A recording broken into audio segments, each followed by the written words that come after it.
Bonjour à tous, alors aujourd'hui on se retrouve dans cette vidéo pour vous faire un petit crash test de cette peinture aquarelle.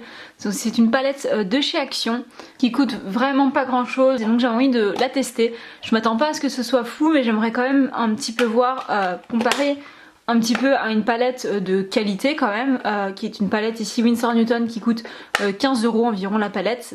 Et un peu voir ce que ça donne, si ça vaut la peine ou si c'est vraiment une palette pour enfants, vraiment pour s'amuser, qui n'est en fait pas du tout aquarelle. Donc déjà pour tester une palette aquarelle il faut un bon papier aquarelle, sinon ça ne donnera pas un effet aquarelle. Donc moi j'utilise celui-ci, je vous le conseille parce que c'est le meilleur rapport qualité-prix. Donc voilà comment se présente la palette. Donc il y a un blanc, ils ont toujours pas compris que le blanc ne servait à rien dans l'aquarelle mais bon voilà. Donc je vais la tester vraiment en même temps que vous. On va commencer par le noir. Je vais essayer chaque fois de diluer un petit peu, donc faire plus foncé sur le côté et un peu dilué pour voir le rendu que ça donne. Lorsque c'est mouillé, je trouve que là ça va encore. Après il faudra voir une fois que c'est sec. Oula, par contre le brun là il est vraiment pas foncé. Ah, un peu. Je me rends compte qu'on a du mal à passer dessus. J'ai l'impression que ça fait des traces en fait. Ça arrive pas à faire un effet aquarelle. Vous voyez, je fais comme ça et ça... Je sais pas, j'ai l'impression que ça se mélange mal avec l'eau en fait. Bon, c'est parti pour le rose. Ouais, ça tout de suite on voit que c'est pas de l'aquarelle du tout. On dirait de la peinture pour enfants. J'arrive pas à l'étaler bien. En fait ça fait pour le moment en tout cas pas encore de jolies auréoles aquarelles. J'essaye pourtant d'en faire. Bon je crois que je vais faire plusieurs couleurs et je reviens par la suite parce que sinon il y en aura pour 3 heures. Et donc voilà ce que ça donne pour le moment. Donc effectivement je trouve que ça donne un peu un effet craie, vraiment. Et on voit peu cet effet aquarelle. Mais oui, je pense que si vous connaissez l'aquarelle, vous devez voir, je sais pas comment expliquer mais j'ai l'impression que ça a moins de vie. C'est plus terne en fait et voilà, je pense que je vais faire un petit peu des comparaisons avec cette palette là pour essayer de vous comparer des couleurs assez semblables en dessous pour que vous essayiez un petit peu de voir ce que ça donne. Si on commence avec ça, on risque peut-être de pas trop aimer. Enfin, je trouve ça un peu idiot de commencer avec quelque chose qui est pas bien et de vous dégoûter et finalement que vous aimiez pas en croyant que vous aimez pas l'aquarelle alors que non, vous pourriez aimer. Enfin bref. Bon, je viens de remarquer quelque chose en appliquant mon noir, c'est que j'ai l'impression qu'il faut mettre tellement plus d'eau pour celle de chez Action pour qu'on arrive à avoir une couleur mieux et en plus on peut la faire beaucoup plus pigmentée. Le rose, avant de réussir à avoir plusieurs couleurs, plusieurs dégradés de rose, un rose un peu plus foncé, un rose plus clair, on n'y arrive presque pas. Ouais, c'est vraiment ça. Celle Action s'étale très mal et celle de Winsor Newton, celle que j'ai depuis tout le temps, elle s'étale vraiment bien. D'ailleurs, je sais pas si vous remarquez, mais j'ai eu limite du mal à faire des rectangles et là j'y arrive mieux, je sais pas pourquoi. J'ai l'impression que j'arrive mieux à l'étaler, elle s'étale mieux. Plus j'ai continué, plus je me suis rendu compte des différences. J'observe. Bon après vous allez me dire que c'est idiot de comparer du Winsor Newton de 15 € avec une palette de rien du tout. Mais je trouve ça important quand même de voir un petit peu les différences.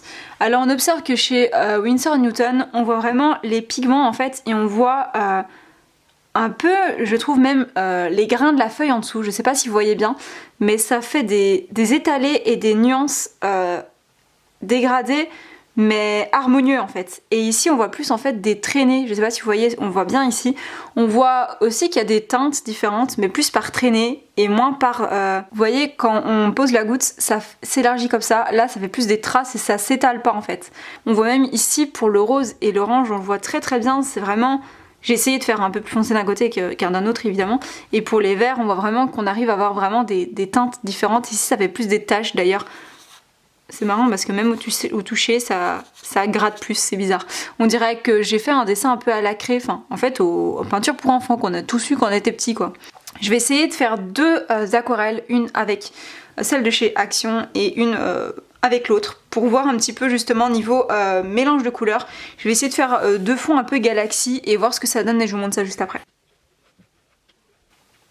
Déjà ici je trouve que la pigmentation est pas ouf, même si là le mauve quand même c'est pas mal. Mais vous voyez, enfin ouais, ça fait plus des taches en fait qu'un étalement de couleurs, des mélanges. Donc je sais pas si je vais réussir à quelque chose. Alors ceux qui tombent sur cette vidéo parce qu'ils n'ont jamais vu d'aquarelle, ils vont trouver ça genre vraiment génial, mais j'ai du mal à les mélanger quand même. Ouais, vous voyez, ça se mélange pas, ça fait des taches. Au lieu de faire un rond un peu galaxie, hein. Ça ressemble plus trop à ça, mais... je sais pas trop à quoi ça ressemble, mais pour l'instant ça ressemble vraiment à rien du tout. Voilà, je suis obligée de faire finalement des lignes, alors que mon but n'était pas du tout de faire sous forme de ligne, mais plutôt sous forme de points qui s'élargissent.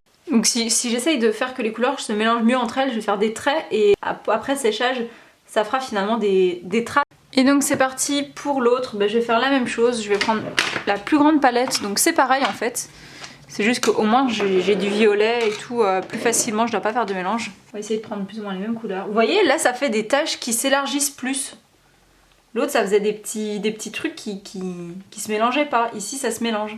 Enfin ça se mélange. Ça s'étale en fait.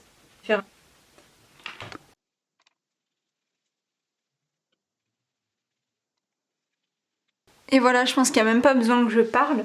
Parce que le résultat se voit directement. Voilà pourquoi j'explique un peu à tout le monde qu'il ne faut pas acheter de l'aquarelle de mauvaise qualité et qu'il vaut mieux acheter une palette à 15 €, la garder, parce que ça fait déjà 4-5 ans que je l'ai, des années, et faire des jolies choses, que d'acheter un truc horrible et de faire un truc horrible comme ça. Et c'est juste une palette pour enfants, voilà, pour un petit de 4, 5, 6 ans, c'est très chouette.